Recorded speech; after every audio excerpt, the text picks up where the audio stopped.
Well, it looked like that car pulled out in front of that engine pretty close. Red's Iowa Train Video has got a southbound CN here on the Osage Sub.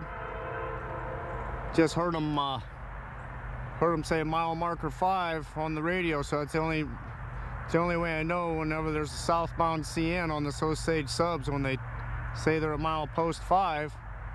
Looks like a pretty short train. Yeah, he'll be heading to the Monett Junction here in Cedar Falls.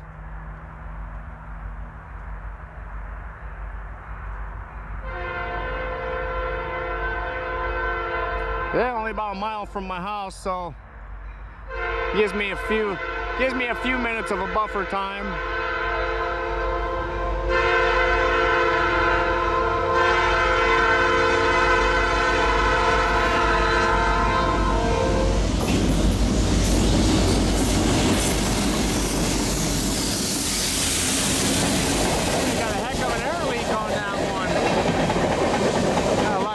On that, looked like that second locomotive there.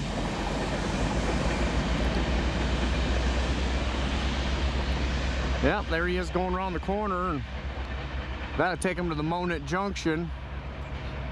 The Monett Junction then leads to the main CN line, the east-west line, go to Waterloo. Red's Iowa Train Videos.